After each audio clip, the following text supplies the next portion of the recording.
Hello बच्चों, कैसे हो? उम्मीद करती हूँ आप सभी अच्छे होंगे और आप पढ़ाई भी अच्छे से कर रहे होंगे।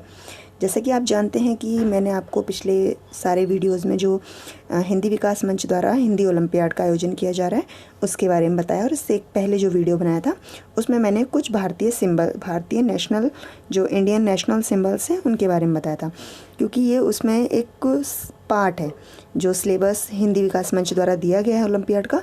उसमें भारत के राष्ट्रीय चिन्ह या प्रतीकों के बारे में बोला गया है कि उससे कुछ भी प्रश्न आ सकते हैं। तो इससे पहले के कुछ जो प्रतीक हैं उनके बारे में मैं पहले ही बता चुकी हूँ। अब मैं शुरू कर रही हूँ भारत का राष्ट्रीय पुष्प यानी कि फूल, जो कि है कमल या इंग्लिश में हम इसे लोटस कहते हैं। आइए इसके बारे में जानते हैं। भारत का राष्ट्रीय पुष्प कमल है, जो बेहद आकर्षक होता है। भारतीय पौराणिक ग्रंथों में कमल को पवित्रता, धन, धान्य और वैभवता का प्रतीक माना गया है। यही कारण है कि माता लक्ष्मी के हाथों में तथा देवी देवताओं को कमल के पुष्प पर ही विराजित दिखाया जाता है। हिंदू, बौद्ध तथा जैन धर्म में कमल की धार्मिक और सांस्कृतिक महत्ता है। कमल के फूलों का प्रयोग प्राय पूजा तथा आयुर्वेदिक, एलोपैथिक और यूनानी औषधियों के निर्माण हेतु किया जाता है। यानी कि जो कमल है उसे मुख्य रूप से हम पवित्रता, धन, धान्य मतलब समृद्धि, वैभवता आदि का प्रतीक मानते हैं। कमल का वानस्पतिक नाम निम्बियन न्यूसीफेरा है, यानी कि इसका जो साइंटिफिक नेम है वो निम्बियन न्यूसीफेरा है। अब देखते हैं कि कमल के बारे में और क्या बता रहे हैं। कमल को राष्ट्रीय पुष्प या फूल माना तो जाता है, इसका कोई भी आधिकारिक आधार सरकार के पास उपलब्ध नहीं है। यानी कि जो कमल है उसे हम अपना राष्ट्रीय पुष्प या फूल मानते तो हैं, पर उसका कोई डॉक्यूमेंट्री प्रूफ हमारे पास नहीं है। अब है हमारा राष्ट्रीय खेल हॉकी। ये सभी को पता होगा कि हमारा राष्ट्रीय खेल हॉकी है, क्रिकेट नहीं है। क्रिकेट जो है वो इंग्लैंड का राष्ट्रीय खेल है, बट बहुत सारे लोगों को क्रिकेट से इतना प्यार हो गया है कि वो उसे ही अपने देश का खेल मान बैठे हैं। हमारा राष्ट्रीय खेल हॉकी है। तो अब हॉकी के बारे में कुछ पढ़ते हैं।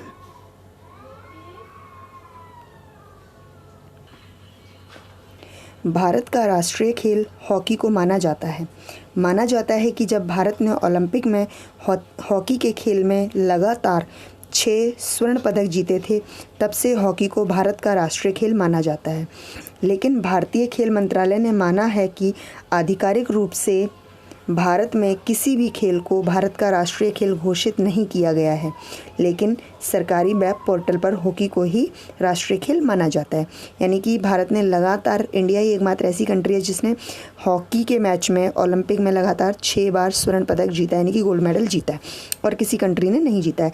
इस तभी से माना जाता है कि भारत में जो हॉकी है वो राष्ट्रीय खेल के रूप में मान लिया गया है, पर कोई आधिकारिक घोषणा नहीं है।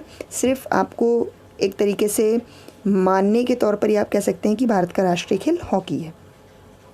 अब है हमारा भारत का राष्ट्रीय वृक्ष यानी पेड़, जो कि बट वृक्ष या बरगद का पेड़ है। बट वृक्ष और बरगद का पेड़ जो आपने देखा होगा बहुत बड़ा, जिसमें लंबी लंबी सी ऐसे रूट्स निकलती हैं। ये बेसिकली उसकी जड़ें होती हैं जो ज़मीन तक टच हो जाती हैं, और इसे इंग्लिश में बनैन ट्री कहते हैं। बरगद या बट वृक्ष को भारत का राष्ट्रीय वृक्ष माना गया है। यह एकता तथा दृढ़ता का प्रतीक है।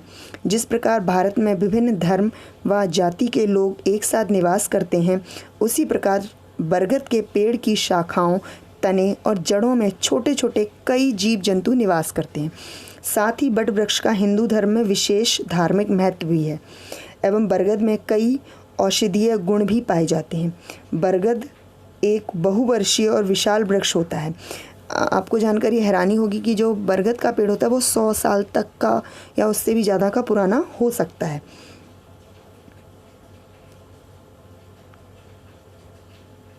बरगद का वानस्पतिक नाम फिकस बेंगलेसिस है, यानी कि इसका जो साइंटिफिक नेम है वो फिकस बेंगलेसिस है। अब अगला हमारा जो चिन्ह आता है या प्रतीक आता है वो है हमारा मुद्रा।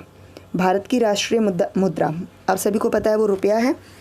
पहले हम उसे RS के फॉर्म में लिखते थे, R इंग्लिश का R और स्मॉल लेटर में S, बट भारत ने पूरे विश्व को रुपए का एक नया सिंबल दिया। अब रुपया इस तरीके से लिखा जाता है जैसे कि यहाँ पर आपको दिख रहा है। ये करेंसी है, रुपीज़ के साइन का ये सिंबल है। अब हम इंग्लिश में RS करके रुपीज़ नहीं लिखते हैं, इस तरीके से हम रुपए के पीछे ये वाला सिंबल बनाते हैं। भारतीय रुपया चिन्ह को भारत सरकार द्वारा 15 जुलाई 2010 को जारी किया गया था। भारतीय रुपया चिन्ह भारत में प्रयोग होने वाली आधिकारिक मुद्रा भारतीय रुपये का प्रतीकात्मक मुद्रा चिन्ह है। अब आप मुझे ये बताएंगे कि ये रुपए का जो सिंबल है ये किसने दिया था। ये एक भारतीय ने ही दिया है। आप उसका नेम मुझे कमेंट में ज़रूर लिखकर बताइए। अब है हमारा राष्ट्रीय पंचांग।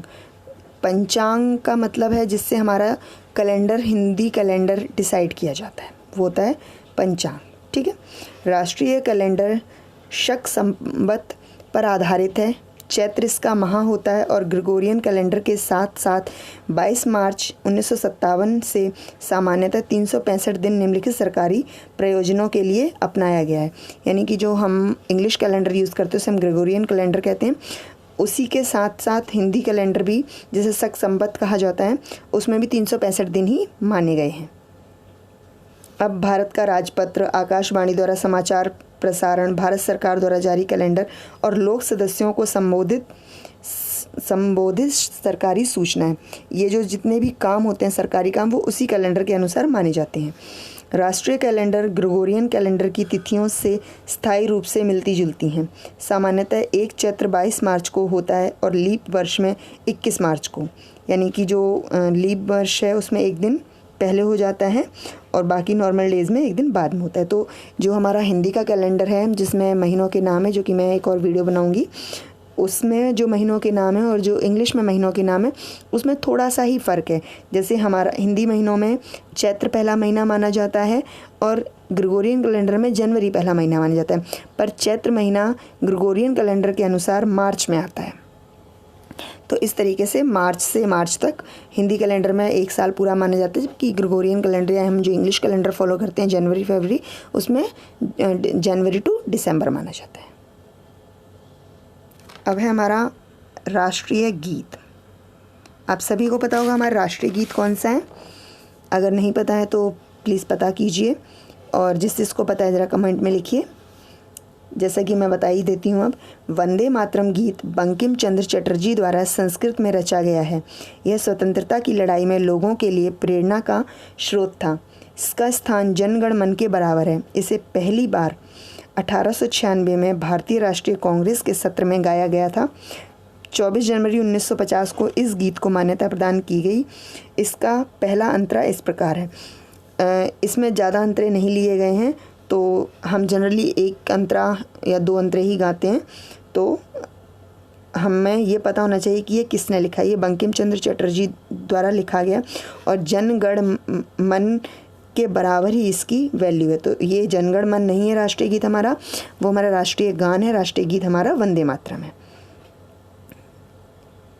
ये बहुत से बच्चे गलत गाते हैं, मैं ज़रा इसको गाकर बता देती हूँ। वंदे मातरम, वंदे मातरम, सुजलाम सुफलाम मलयज शीतलाम, सस्य श्यामलाम मातरम, वंदे मातरम, शुभ्रज्योत्स्नां पुलकितयामिनीं, फुल्लकुसुमद्रुमदलशोभनीं, सुहासिनीं सुमधुरभाषिणीं, सुखदां वरदां मातरं, वन्दे मातरं, वन्दे मातरं।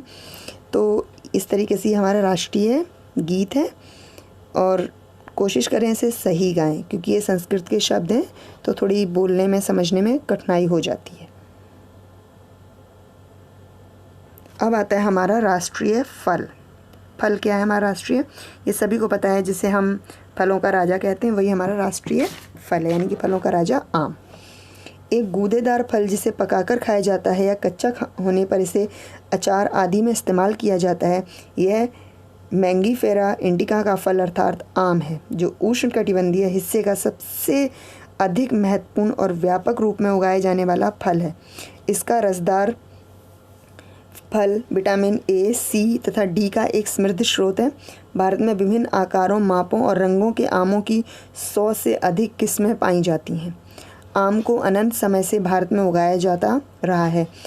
कवि कालिदास ने इसकी प्रशंसा में गीत लिखे हैं, अलेक्जेंडर ने इसका स्वाद चखा है और साथ ही चीनी धर्मयात्री वैन सांग ने भी। मुग़ल बादशाह अकबर ने बिहार के दरभंगा में 1 लाख से अधिक आम के पौधे रोपे थे, जिसे अब लाखी बाग के नाम से जाना जाता है।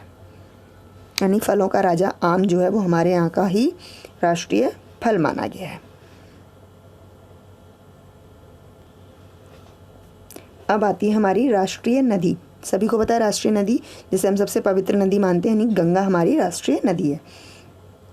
गंगा भारत की सबसे लंबी नदी है, जो पर्वतों, घाटियों और मैदानों में 2510 किलोमीटर की दूरी तय करती है। इसकी दूरी कहीं पर 2525 दी गई है, कहीं पर 2510 दी गई है, तो ये थोड़ी सी घटती बढ़ती रहती है। यह हिमालय के गंगोत्री ग्लेशियर में भागीरथी नदी के नाम से बर्फ़ के पहाड़ों के बीच जन्म लेती है। इसमें आगे चलकर अन्य नदियां जुड़ती हैं, जैसे कि अलकनंदा, यमुना, सोन, गोमती, कोसी और घाघरा नदी। गंगा नदी का बेसिन विश्व के सबसे अधिक उपजाऊ क्षेत्र के रूप में जाना जाता है, यानी कि इसके जो आसपास के किनारे वो सबसे ज़्यादा उपजाऊ, वहाँ सबसे अधिक खेती की जाती है और यहाँ सबसे अधिक घनी आबादी निवास करती है तथा यह लगभग 1 करोड़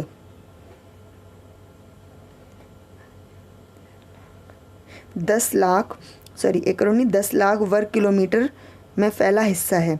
नदी पर 2 बांध बनाए गए हैं, एक हरिद्वार में और दूसरा फरक्का में। फरक्का नदी पर जो बांध बनाए गए हैं।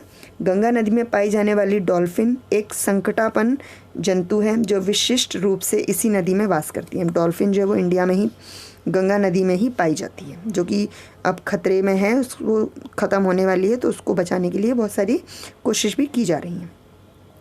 गंगा नदी को हिंदू समुदाय में पृथ्वी की सबसे अधिक पवित्र नदी माना जाता है। मुख्य धार्मिक आयोजन नदी के किनारे स्थित शहरों में किए जाते हैं, जैसे वाराणसी, हरिद्वार, प्रयागराज। गंगा नदी बांग्लादेश के सुंदरवन द्वीप में गंगा डेल्टा के पर आकार व्यापक हो जाती है और इसके बाद बंगाल की खाड़ी में मिलकर इसकी यात्रा पूरी हो जाती है। मतलब ये हमारे देश से होते हुए बांग्लादेश में भी जाती है और उसके बाद वो बंगाल की खाड़ी में गिर जाती है। तो आपको ध्यान रखना है कि हिमालय के गंगोत्री ग्लेशियर से निकलकर बंगाल की खाड़ी में जाकर मिलती है। अब हमारा जो लास्ट राष्ट्रीय प्रतीक रह गया है वो है राष्ट्रीय गान, जो कि आप इन्हें देखकर ही पहचान ले सकते हैं कौन सा है। जी हाँ, बिल्कुल, जन गण मन। और ये जो फ़ोटो दी गई है वो है डॉक्टर गुरुजी रविंद्रनाथ टैगोर की। भारत का राष्ट्रीय गान अनेक अवसरों पर बजाया जाता है। राष्ट्रगान के सही संस्करण के बारे में समय समय पर अनुदेश जारी किए गए हैं। इनमें वे अवसर जिन पर इसे बजाया जाना